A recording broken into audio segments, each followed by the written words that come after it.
Thieves target the Chabad house at San Diego State University. Why the rabbi decided not to turn them into police, despite having clear video of the crime. A first in San Diego County, how National City could soon be home to marijuana lounges. Mother's Day is this weekend, and a local man and his mother are celebrating with a reunion more than a year in the making. The positively San Diego moments they shared after getting their COVID vaccines. ABC 10 News at 6 starts now. But first, San Diego County is leading the way in the country with more than 60% of eligible people vaccinated. But county leaders say there is still work to be done. Good evening. I'm Kimberly Hunt. And I'm Steve Atkinson. Our ABC 10 News reporter Leah Pizzetti shows us the new strategy the county is rolling out, bringing the vaccines right to groups of people who want them. County leaders are launching a new way to try to get people vaccinated. Mission Bay Resort already getting in on it. With this new plan, they come to you. Ignacio Sanchez works at San Diego Mission Bay Resort, and he says it's because of his job that he's now vaccinated. It's been difficult for other people. I was lucky that I was here, so it was like basically put on my hands and be like, you know what, just go there, get it, and that was it. He says he lost coworkers to coronavirus, so he was thankful his work helped set him up with an appointment. It's all part of a new county plan to bring vaccines to large groups of people, including places of work, chambers of commerce, and churches. One of our team members will contact you to schedule a mobile vaccination team that will come to you.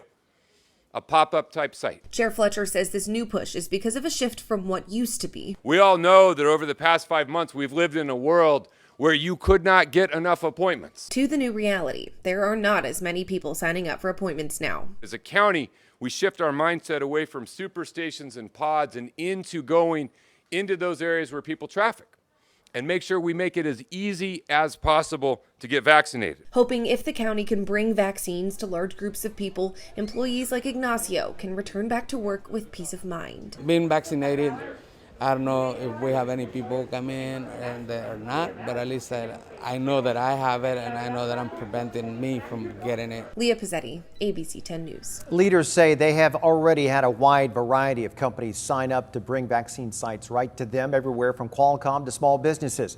And this is not the only way the county is making it easier to get vaccinated. They are extending hours at centers in Oceanside, Chula Vista, and El Cajon through 8 p.m. And we have information on how to sign up your group for a pop-up site on our website, 10news.com. In the meantime, San Diego County's 14-day rolling average for positive cases continues to drop and may hit 1% very soon. It was pushed down further today when about 200 new cases were reported. The county also says that 2 more people have died from this virus locally. UC San Diego hit a promising milestone that may suggest a turning point in the pandemic. This week, for the first time since the university started COVID testing more than a year ago, it recorded no new positive cases for an entire day. That day's tests accounted for more than 2,000 people. Dr. Christopher Longhurst, a pediatrician and professor with UCSD Health, says he's feeling optimistic. I think we've made tremendous progress from a vaccination standpoint. Another thing that we haven't heard many people talking about is that respiratory viruses tend to have a seasonal impact. And so we saw this, last spring and summer with COVID decreasing for a period of time.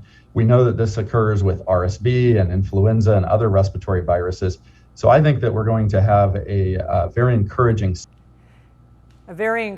summer. And San Diego County just reached its own milestone, saying more than 3 million vaccine doses have been administered. 1.2 million San Diegans are now fully vaccinated. You can track the latest coronavirus developments from new cases to vaccinations with the ABC 10 News app. Find it for free in the App Store. Today marks 4 months since a Chula Vista mother and wife vanished. Detectives and search parties, they have looked for Maya Miliete across multiple communities. This is video of her family celebrating her 40th birthday this past Saturday at Fiesta Island. The family also held a rally outside the Chula Vista Police Station on Tuesday. They say they are not giving up on Maya's case until she is home and safe. And tonight on ABC 10 News at 7, we're going to break down the timeline of events and developments surrounding Maya's disappearance and the effort to help find her. A break-in at the Chabad house at San Diego State University. Special mementos, food, and small items that were all taken in the middle of the night. However, those involved They were also caught on camera. Our ABC 10 News reporter Adam Rakusin explains once the rabbi figured out who they were, he then made a decision not to turn them into police and tried something different. Our mission is to connect students to their roots. With that mission, Rabbi Shalom Bujna says the doors to the Chabad house at San Diego State are always open. But what's not okay is taking advantage of that kindness. Rabbi Shalom says about a week and a half ago, some SDSU students and others got into the house in the middle of the night and walked out with a bunch of things that aren't theirs. They came to take some things that have really no real value, monetary value, but that are special to us. Rabbi Shalom says the house is wired with security cameras. Faces were recorded. That and some involved were posting pictures on social media with the stolen items. It didn't take long to track them down. When they did, here's what the rabbi said. I'm planning to file a police report. We have all the information about who you are, and I'm planning to do a police report, but I want to hear what was your motivation behind it. I want to hear your side. After that conversation, the plan to turn the students over to the police changed. I believe personally in second chances. Rabbi Shalom settled for returned items, an apology, and a promise of community service. In a statement posted online, the university said what occurred is both offensive and unacceptable, writing, "We expect better and members of our Jewish community deserve better." In March, the university launched an investigation after drawings, including those of swastikas, were found on South Campus Plaza North. And in 2017, vandals targeted and broke a menorah at the Chabad house. Officials at SDSU say they've created a presidential task force on addressing anti-Semitism and will be developing a new special topics course in the Jewish Studies program related to anti-Semitism in America. Rabbi Shalom has these thoughts. Maybe we should just try to help each other. If we all do this, in a way, we all gonna be better for it. Adam Rakusin, ABC 10 News. The rabbi said one of the people involved did not keep their promise and continues to post images on social media. It's unclear what will happen next for that person. The cyber attack disrupting Scripps Health continues nearly 1 week after it was discovered. The UT reports that other healthcare systems, such as UCSD Health, are stepping up to help ease the load of Scripps patients looking for care. Meantime, Scripps says that its team is working around the clock to fix the issue. But as of now, there's no definite date or time when the system could be back online. In the days since the network outage was first detected, Scripps has only said it was a malware attack that caused the issue. National City could be the first in San Diego County to have a marijuana lounge. Our partners at KPBS report the City Council passed an ordinance to allow 3 commercial cannabis shops and 3 lounges west of the 5. A lounge would allow people to buy and use marijuana on site, similar to a hookah shop. The decision came despite opposition from the Planning Commission and some members of the community. The mayor says businesses that get a license will have to comply with a community development agreement. Are also vested in our community, that they're not just absentee landlord or business people. We're moving in a forward direction, and if we have to take a step back, we will. Mayor Solis says cannabis could bring in millions of dollars to the city. Applications for a commercial cannabis business license in National City, they are expected to open in the next 30 days.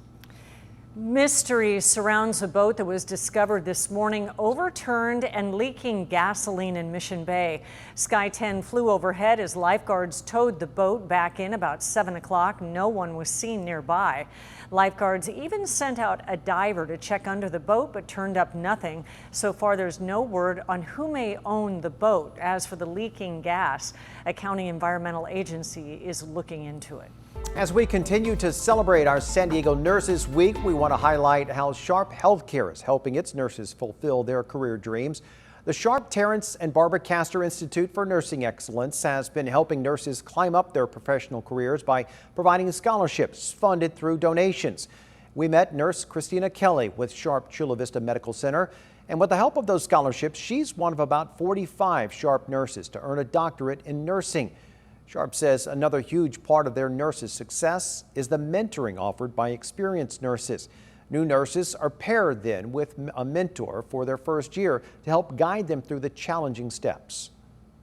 So every nurse that comes in, they're paired with a more experienced nurse to help walk them through the more clinical aspects of their job. In the over 10 years that we've been providing scholarships, we've given about $1.5 million to over 300 nurses here at Sharp for them to obtain a bachelor's in nursing, master's in nursing, and a doctorate in nursing. Lori Ekoff, the vice president of the Castor Institute, says that they will also be starting a new formal nurse mentoring program very soon.